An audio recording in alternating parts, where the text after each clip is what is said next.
வணக்கம். நேர்முக செய்திகள். பாரதிய ஜனதா கட்சி கடலாடி கிழக்கு ஒன்றியம் சார்பாக 54 பொங்கல் பானை வைத்து மோடி பொங்கல் நிகழ்ச்சி சடைமுனியான் வலசையில் நடைபெற்றது.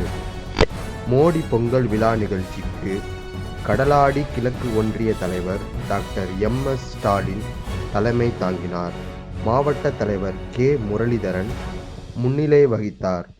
நிகழ்ச்சி சிறப்பு அழைப்பாளர் மாவட்ட பொதுச்செயலாளர் ஜி. குமார் அவர்கள் மற்றும் மத்திய அரசு கூடுதல் வழக்கறிஞர் முருகேசன், முன்னாள் விவசாய அணி மாவட்ட தலைவர் திராவிய பாண்டியன், விருந்தோம்பல் பிரிவு மாவட்ட தலைவர் செந்தில்குமார், முன்னாள் இராணுவ பிரிவு மாவட்ட தலைவர் மேகசெல்வம், முதுகளத்தூர் கிழக்கு ஒன்றிய தலைவர் மோகன்தாஸ், கமுதி தெற்கு ஒன்றிய தலைவர் வேலவன், பொதுச் செயலாளர் வீரபத்ரன், ஒன்றிய துணைத் தலைவர்கள் முருகேஸ்வரி பாஸ்கரன், கிளைத் தலைவர்கள் சரவணன், பாலாஜி, வெள்ளி குகன்ராஜ், மீனவ பிரிவு ஒன்றிய தலைவர் செல்வேஸ்வரன், முன்னாள் மீனவ பிரிவு ஒன்றிய தலைவர் ராமர், முன்னாள் ஒன்றிய துணைத் தலைவர் கோகிலா, பாண்டியம்மாள், கடலாடி வடக்கு பட்டிலையாணி தலைவர் பால்பாண்டி மற்றும் கட்சி நிர்வாகிகள், தொண்டர்கள் கலந்து கொண்டனர்.